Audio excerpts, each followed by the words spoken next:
ঘটনাটা ঘটে গেল প্রায় ১ মাস হয়ে গেল। ১ মাসেরও কিছু বেশি দিন হয়ে গেল আজকে। সিবিআই আজকে কি করেছে? এই প্রশ্নটা কেউ কেন তুলছে? সিবিআই কি চাইছে যে পশ্চিমবাংলায় এই তদন্তটাকে দীর্ঘদিন ধরে চালিয়ে নিয়ে গিয়ে চালিয়ে নিয়ে গিয়ে সরকারকে বিরক্ত করা বা সরকারের একটা ভাবনা? আদৌ কি সিবিআই চায় যে যে সত্যিই দোষী সে ধরা পড়ুক? সমাজে থাকার যোগ্য না সিপিএমের মতো একটা রাজনৈতিক দল। আজকে এরা বিচার যদি চাইতো তাহলে এরা তো সিবিআই দপ্তর ঘেরাও করতো। আজকে তো এরা সিবিআইকে জিজ্ঞাসা করতো যে তোমরা এতদিন ধরে কী করছো, তদন্ত কী হলো? এরা তো সেটা বলছে না। এরা তো একটাই এদের দাবি যে এদের দাবি কি করে সরকারকে মানে বিরক্ত করা যায় বা সাধারণ মানুষকে। বিজেপি কি ধোয়া তুলসী পাতা? বিজেপির তো অনেক নেতা রয়েছে যাদের নামে অনেক অনেক তথ্য রয়েছে বা যাদের নামে অনেক অ্যালিগেশন রয়েছে, তো তাদের বাড়িতে কেন আজ পর্যন্ত একজনও সিবিআই বা ইডির আধিকারিকরা গেল না? ছাত্র সমাজ বা কখনো বিজেপি নবান্ন অভিযানের ডাক দিচ্ছে, লালবাজার অভিযানের ডাক দিচ্ছে, সেদিক থেকে মুখ্যমন্ত্রী বলেছেন স্পষ্টত যে আদালতের নির্দেশে সিবিআই তদন্ত চলছে, সেখানে মানে সিজিও কমপ্লেক্স বলুন সেই সব জায়গায় অভিযান না করে বারে বারে এই নবান্ন অভিযান, মানে কোথাও গিয়ে জোরপূর্বক ক্ষমতা হ্যাঁ হ্যাঁ, অবশ্যই জোরপূর্বক ক্ষমতা দখলের চেষ্টা। আর এখন তো সিবিআই সুপ্রিম কোর্টের পর্যবেক্ষণে তোমার তদন্ত করছে। যদি তোমাদের আন্দোলন করতে হয় তাহলে তোমাদের যদি কোনো অভিযোগও থাকে তোমরা তাহলে সিবিআইকে দাও, সেটা আমরা তো বলছি, আমরা তো ওপেন বলছি যে তোমাদের যদি কোনো কিছু বলার আছে, কিছু করার আছে, তোমাদের মনে হচ্ছে যেখানে যে এটা ভুল হয়েছে বা এই প্রমাণটা লোপাট করার চেষ্টা হয়েছে, এখন তো আর পুলিশের হাতে কিছু নেই, এখন তো পুরোটাই সুপ্রিম কোর্টের হাতে চলে গেছে বা সিবিআই ইনভেস্টিগেশন করছে। কেন্দ্রীয় বাহিনী নিরাপত্তা, হ্যাঁ, কার্যকর করেও কেন্দ্রীয় বাহিনীর নিরাপত্তা। তো তোমরা কেন তাহলে এখন রাজ্য যে সরকারের দপ্তরগুলো আছে সেখানে যাচ্ছ? তোমরা তাহলে সিবিআই দপ্তরে যাও। তোমরা কোথাও তো একবারও কেউ বলছো না। আজকে আমি বলতে চাইছিলাম না এই কথাটা, ঘটনাটা ঘটার একদিনের মধ্যে আমরা যে দোষী তাকে আমরা মানে কলকাতা পুলিশ অ্যারেস্ট করেছে। আজকে ঘটনাটা ঘটে গেল প্রায় ১ মাস হয়ে গেল।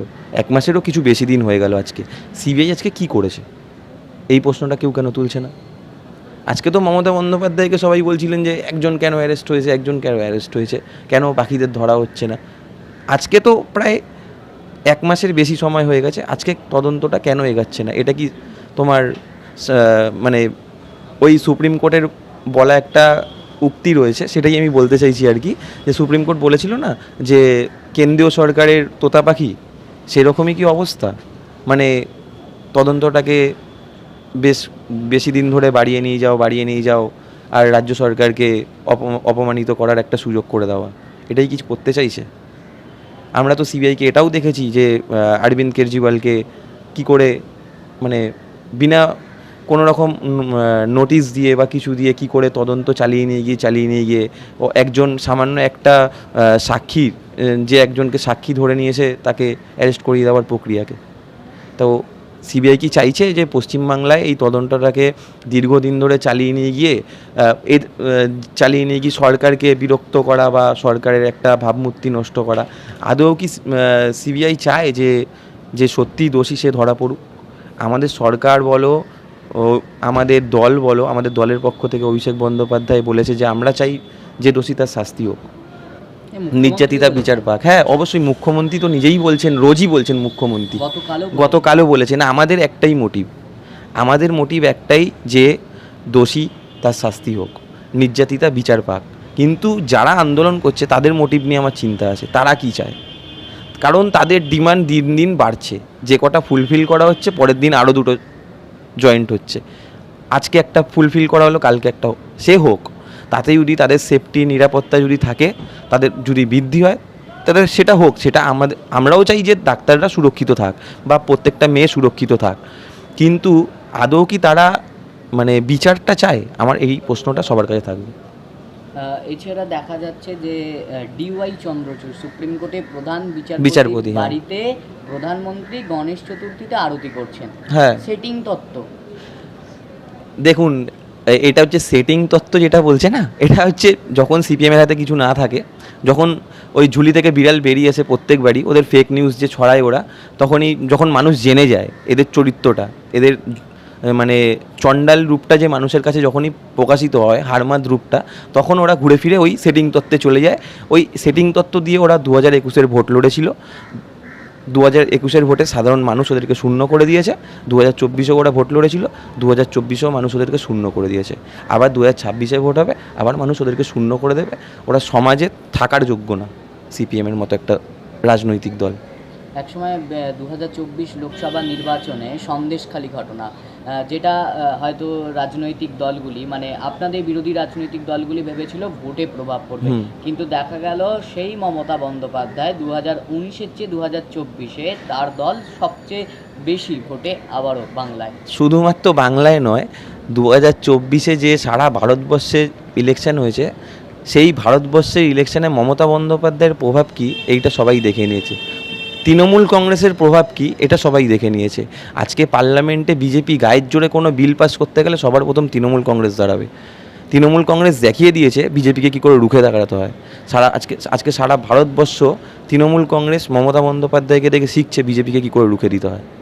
যেখানে প্রশ্ন উঠছে বারে বারে যে অরাজনৈতিক আন্দোলন, সেখানে দেখা গেল জুনিয়র ডাক্তারদের আন্দোলনে গেলেন কখনো অভিজিৎ গঙ্গোপাধ্যায়, কখনো আমাদের অগ্নিমিত্রা পাল, এবং তাদেরকে গো ব্যাক স্লোগান। আমি তোমাকে প্রথম দিক থেকেই বলছিলাম যে আন্দোলনটা অরাজনৈতিক নয়। আন্দোলনটা কোথাও না কোথাও গিয়ে, আমার আর তোমার শুনতে হয়তো খারাপ লাগবে, কোথাও না কোথাও রং লাগানো রয়েছে। সিপিএম আজকে দেখছে যে আমরা মানুষের গ্রহণযোগ্যতা হারিয়ে ফেলেছি। আমরা নিজের ফ্ল্যাগ নিয়ে যদি মানুষের কাছে যাই, মানুষ আমাদের প্রত্যাখ্যান করছে, বর্জন করছে। তাই কিছু বামপন্থী বলো, কিছু নক্সালিস্ট বলো, কিছু মাওয়িস্ট বলো, প্রত্যেকে এরকম যেই সংগঠনগুলো রয়েছে লেফটদের, এরা নিজের পতাকাকে সরিয়ে রেখে অরাজনৈতিক একটা চাদর গায়ে নিয়ে আন্দোলন করছে। সেই আন্দোলনটা, তাদের মোটিভটা কিন্তু রাজনৈতিক, কিন্তু মানুষের সামনে দেখাচ্ছে আমরা অরাজনৈতিক। মানুষকে একটা ভুল বোঝানোর চেষ্টা হচ্ছিল, কিন্তু আমার মনে হয়, আমার যা পর্যবেক্ষণ, আমি যা দেখেছি এই কয়েকদিনে, মানুষ সত্যিটা বুঝতে পারছে, এদের মোটিভটা বুঝতে পারছে, এরা কি চায়। তো মানুষ এদের চিনে নিচ্ছে, এদেরকে আগামী দিনে এদেরকে যোগ্য জবাব দেবে। মুখ্যমন্ত্রী বলছেন এরা বিচার চায় না, এরা বিচারের নামে তদন্তটাকে কার্যত জলে ফেলে দিতে চায়। একদমই, অবশ্যই। আজকে এরা বিচার যদি চাইতো, তাহলে এরা তো সিবিআই দপ্তর ঘেরাও করতো। আজকে তো এরা সিবিআইকে জিজ্ঞাসা করতো যে তোমরা এতদিন ধরে কী করছো, তদন্ত কী হলো। এরা তো সেটা বলছে না। এরা তো একটাই এদের দাবি, যে এদের দাবি কি করে সরকারকে মানে বিরক্ত করা যায়, বা সাধারণ মানুষকে। আজকে তুমি বলো তো, আজকে তুমি এখানে বসে আছো, এখান থেকে সামনেই মেডিকেল কলেজ, আরজি কর, এনআরএস, তুমি যে কোনো জায়গায় একটা গিয়ে দেখো, আজকে সাধারণ মানুষকে যারা গ্রাম থেকে আসছে কী ভোগান্তিটা না ভুগতে হচ্ছে। তুমি জানো, আমি জানি, প্রত্যেকটা মানুষ, তোমাদের দর্শক যারা আছে প্রত্যেকে জানে যে আজকে প্রত্যেকটা আমাদের যে হসপিটালগুলো রয়েছে কলকাতার, সেই হসপিটালগুলোতে কী পরিমাণে মানুষ গ্রাম বা মফস্বল থেকে আসে। আজকের ডেটে দাঁড়িয়ে যদি এই জুনিয়র ডাক্তাররা তাদের পরিষেবা না দেয়, সেই মানুষগুলো কী দোষ করেছে? আমার একটাই প্রশ্ন, যে সেই মানুষগুলো, তারা তো আর কেউ দোষী নয়, তাদেরকে কেন শাস্তি দেওয়া হচ্ছে? আজকে প্রায়, আমি যতদূর জানি, 24 জন এখনও পর্যন্ত বিনা চিকিৎসায় মারা গেছে। কিসের জন্য মারা যাবে? এটা জানতে হবে। আজকে যারা আন্দোলন করছে, যারা সেলিব্রিটি, তারা এসে বসছে, গান করছে, হাততালি দিচ্ছে, অনেকে সেলিব্রিটি আছে, আমি নাম নিতে চাই না কারো, তারা আজকে কেউ কিন্তু সরকারি হসপিটালে দেখাতে আসে না ডাক্তার। আজকে সরকারি হসপিটালে দেখাতে যায় কে? তোমার আমার মতো সাধারণ পরিবারের ছেলে মেয়েরা। গ্রাম মফস্বলের যারা আসে, তারা প্রত্যেকেই অত্যন্ত গরিব পরিবারের, তাই জন্য তারা আজকে সরকারি হসপিটালে দেখাতে আসে। আজকে তাদের ক্ষমতা নেই, তারা বেসরকারি হসপিটালে গিয়ে দেখাবে। তাদের বেসরকারি হসপিটালে যাওয়া মানে তাদের বাড়ি, ঘর, জমি সব বিক্রি করে দিলেও তারা হয়তো সেই পরিষেবার জন্য যে অর্থ প্রয়োজন সে তারা দিতে পারবে না। আচ্ছা কেন? তুমি বলো। আজ যারা আন্দোলন করছে, আমি তাদেরকে এই প্রশ্নটা করতে চাই, বিভিন্ন সেলিব্রিটিদেরকে, তারা কেন এগিয়ে এসে একবারও বলছে না যে গ্রামের মফস্বলের মানুষগুলো কেন চিকিৎসা পাবে না? তারা যেই কথাটা বলছে, নির্যাতিতার বিচার চাই, দোষীর শাস্তি চাই, যারা জড়িত আছে, আমি একমত, প্রত্যেকের কথা একমত আমরা, যে হ্যাঁ, যে দোষ করেছে তার ফাঁসি চাই, নির্যাতিতার বিচার চাই।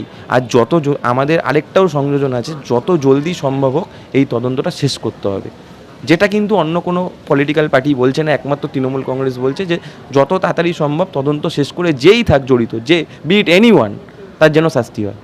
যে মানিক ভট্টাচার্যের জামিন হলো নিয়োগ দুর্নীতি মামলায়, সেদিক থেকে আইনজীবীরা প্রশ্ন তুলছেন এইভাবে জামিন পাচ্ছে মানে সিবিআই তো কোথাও গিয়ে তথ্য প্রমাণ আদালতের কাছে দিতে পারছে না। তাহলে হ্যাঁ। এই যে বারে বারে দেখা গেছে নির্ভয়া কাণ্ডে দেখা গেছে 10টা বছর প্রায় সময় লেগে গেছে, তাহলে আরজিকর কাণ্ডেও তো এখনো সেইভাবে কোনো তথ্য প্রমাণ আসছে না সিবিআই এর হাতে। দেখো, ব্যাপারটা হলো মিডিয়া ট্রায়াল, ঠিক আছে? এখন মিডিয়া ট্রায়ালটা মানে এতটাই হয়ে গেছে যে প্রত্যেকটা মিডিয়া এমন করে নেমে পড়েছে, দিল্লির জমিদারদের তোমার কথা মতো প্রত্যেক মিডিয়া এমনভাবে সরকারকে কালিমালিপ্ত করার জন্য নেমে পড়েছে না, তো ওরা যে করে হোক মানে তৃণমূল রিলেটেড যে কেউ হোক, কাউকে জোর করে ফাঁসিয়ে দেওয়ার একটা প্রবণতা আমরা দেখতে পাচ্ছি। এটা প্রথম মানুষ বুঝতে পারেনি, কিন্তু আজকের ডেটে যখন তুমি একটা গণতান্ত্রিক দেশে বসবাস করছো, আমাদের এখানে হাইকোর্ট আছে, সুপ্রিম কোর্ট আছে, একটা গণতান্ত্রিক পরিবেশ আছে, তুমি কাউকে যদি কোনো অ্যালিগেশন দাও যে এই দোষটা করেছে বা এটা করেছে, তাকে তো তোমাকে প্রমাণ করতে হবে। তুমি উইদাউট এনি প্রুফ তুমি কাউকে কী করে অ্যালিগেশন দিতে পারো? আর তুমি যদি সেটা কোর্টে গিয়ে প্রমাণই না করতে পারো, তুমি তাহলে একটা মানুষকে কী করে জেলের মধ্যে আটকে রেখে দিচ্ছ? কোনো প্রমাণ ছাড়া, কিছু ছাড়া তুমি বলে দিচ্ছ যে প্রভাবশালী এই বলে। ঠিক আছে, যে যারা দোষ করেছে তাদের শাস্তি হোক, তাদের জেল হোক, আমরা প্রত্যেকেই চাই সেটা, কিন্তু তুমি সিবিআই যে রাজনৈতিকভাবে কাজ করছে, বিভিন্ন আজকে বিজেপি কি ধোয়া তুলসী পাতা? বিজেপির তো অনেক নেতা রয়েছে যাদের নামে অনেক অনেক তথ্য রয়েছে বা যাদের নামে অনেক অ্যালিগেশন রয়েছে, তো তাদের বাড়িতে কেন আজ পর্যন্ত একজনও সিবিআই বা ইডির আধিকারিকরা গেল না? অমিত শাহর ছেলে, অমিত শাহর বউয়ের যে পরিমাণ সম্পত্তি 5 বছরে ইনক্রিজ করেছে, কেন ইডি একবারও সেই বাড়ি পর্যন্ত পৌঁছতে পারলো না? তুমি গ্রেপ্তার করা তো দূরের কথা ছেড়ে দাও, তাদেরকে একবারও ডেকে জিজ্ঞাসাবাদ করা হলো না। এরকম হাজারো একটা নেতা রয়েছে, কেন ব্রিজভূষণকে একবারও ডেকে জিজ্ঞাসা করলো না পুলিশ? কেন উন্নাওতে যে ঘটনা ঘটেছিল, কেন বিজেপি তার এমএলএকে সাসপেন্ড করেনি? 1 বছর হয়ে যাওয়া পর্যন্ত সাসপেন্ড করেনি। এই প্রশ্নগুলো তুলতে গেলে তখন এরা চুপ করে যাবে, এদের কাছে কোনো উত্তর থাকে না, তখন এরা আবার সরকারের নামে কালিমালিপ্ত করার চেষ্টা করবে। সেদিক থেকে তো আদানির ঋণ মুকুব করে দেওয়া হয়। হ্যাঁ, আদানির বহু কোটি টাকার ঋণ মুকুব করে দেওয়া বলে, সেখানে ইডি, সিবিআই, আরবিআই এদের ভূমিকা কী? তারা কি মানে আজকে আমরা দেখতে পাচ্ছি একটা গরিব ছেলে, যে আমি অ্যাজ এ স্টুডেন্ট আমি তোমায় বলতে পারি, আমি নিজে একটা এডুকেশন লোন নিয়েছি, ঠিক আছে? তো আমি এডুকেশন লোন নিয়ে পড়াশোনা করেছি। আমাকে যদি আমার লোনটা তোমার ব্যাংকে পে করতে হয় দিনের শেষে, তাহলে আদানি কি আমার থেকে গরিব যে তার লোনটা ছেড়ে দেওয়া হবে তাকে? আজকে একটা গরিব চাষি যে একটা লোন নিয়ে ট্রাক্টর কিনছে, তো সেই চাষিকে যদি তার লোনটা রিপে করতে হয়, তাহলে আদানি কি সেই চাষিটার থেকে গরিব যে তাকে লোনটা ছেড়ে দেওয়া হবে? আজকে যে কোনো একটা গরিব পরিবারের ফ্যামিলির হঠাৎ যদি কোনো একটা অসুস্থ হয়ে পড়ে পরিবারের কোনো মানুষ, তাকে দিনের শেষে কারোর না কারোর দিয়ে ধার বাকি করে তার চিকিৎসাটা করাতে হয় পরিবারের যিনি আর কি অসুস্থ হয়ে পড়েন, তো তাকেও তো তার টাকাটা ফেরত দিতে হয়। আজকে কি আদানি কতটা গরিব হলে যে তার লোন ছেড়ে দেওয়া হচ্ছে, লোনের টাকা তাকে ফেরত দিতে হবে না, মুকুব করে দেওয়া হচ্ছে আর কি? কিসের জন্য? এই প্রশ্নটা করার জন্য কারা রয়েছে? কেউ তো এই প্রশ্নটা করছে না। আজকে যারা বড় বড় কথা বলছে সিবিআই, ইডি এসব নিয়ে, যারা প্রাইমারি বলো তোমার, তারপরে তোমার আরও যা যা ঘটনা রয়েছে সেইগুলো নিয়ে কথা বলছে, তারা কেন একবারও বলছে না আদানির কথা? আজকে হিন্ডেনবার্গ কী রিপোর্ট দিচ্ছে? সুইস ব্যাংকে সব থেকে বেশি কোটি কোটি টাকা কার জমানো রয়েছে? আদানির। আজকে আদানি বিশ্বের প্রথম 5 জনের মধ্যে একজন হয়ে গেছে, আমি যা খবর পেয়েছি, হয়তো মেবি আমি ভুল হতে পারি, কিন্তু আমার কাছে যা খবর তাতে এখানে ইডি কোথায়, আরবিআই কোথায়, সেবি কোথায়? কেন প্রমাণ? আজকে সেবির যে চেয়ারম্যান হিন্ডেনবার্গ বলছে যে সেবির যে চেয়ারম্যান তার আদানির কোম্পানিতে কিছু পোর্টফোলিও রয়েছে, এগুলোকে তদন্ত করবে। ইডি এই সময় কোথায় থাকে? কোথাও গিয়ে কি এই যে একটা কোট আনকোট যে আপনি বললেন রাজনৈতিক আন্দোলন, তার জন্য কি বাংলার মানুষ বীতশ্রদ্ধ হয়ে যাচ্ছে? দেখো, বাংলার মানুষ চাইছে বিচার, বাংলার মানুষ চাইছে দোষীর শাস্তি হোক, দোষীর ফাঁসি হোক, কিন্তু কিছু রাজনৈতিক দল সেটাকে রাজনৈতিক রং লাগাতে চাইছে, যেটা বাংলার মানুষ চাইছে না। মানুষ চাইছে বিচার, আর বিচারটা খুব তাড়াতাড়ি যেন বিচার হয় সেই বিচারটা চাইছে, নির্যাতিতা যেন বিচার পান সেটা আমরাও চাইছি, সাধারণ মানুষ চাইছে, মুখ্যমন্ত্রী চাইছে, তৃণমূল দল চাইছে, প্রত্যেকে আমরা চাই বিচার হোক। যে দোষী যেই থাক, বিট এনিওয়ান, যে কেউ থাক এর পেছনে প্রত্যেকের যেন শাস্তি হয়, আর তদন্তটা যেন তাড়াতাড়ি শেষ হয়, তদন্তটা যেন পিছিয়ে না যায়, যেন 10 বছর 15 বছর আমাদের অপেক্ষা করতে না হয়। এই যে একটা আপনাদের কথা মতন যে রাজনৈতিক আন্দোলন, সেদিক থেকে যদি এই রকম আন্দোলন চলতে থাকে, কারণ দেখা গিয়েছিল সাধারণ মানুষ যেভাবে পথে নেমেছিল, আস্তে আস্তে কিন্তু সাধারণ মানুষ কার্যত উঠে যাচ্ছে, বিভিন্ন রাজনৈতিক দলের কর্মসূচি বেশি দেখা যাচ্ছে, তার মানে কোথাও গিয়ে কি এই পথিকরা পথ হারাচ্ছে? পথিকরা পথ হারানোর থেকে বড় কথা সাধারণ মানুষ বুঝতে পারছেন।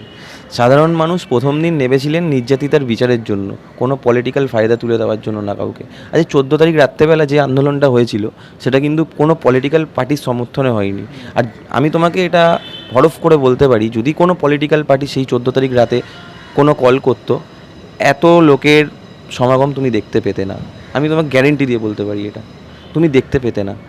এটা সাধারণ মানুষ একটা সামাজিক পরিবর্তন করার জন্য পথে নেমেছিল, কিন্তু সাধারণ মানুষ দিনের শেষে দেখছে কি, যে এই রাজনৈতিক হায়েনারা এসে উপস্থিত হয়েছে, আন্দোলনটাকে হাইজ্যাক করার চেষ্টা হচ্ছে। তো মানুষ বুঝতে পারছে যে রাজনৈতিক রং অলরেডি লাগানোর চেষ্টা হচ্ছে বা হয়ে গেছে। তো মানুষ নিজের ভালোটা নিজে বুঝে আর কি কিছুটা নিজেদের মতো করে বিচার চাইছে এবং দোষীদের শাস্তি চাইছে। সাধারণ মানুষ রাজনৈতিক কাউকে ফায়দা নিতে দিতে চাইছে না।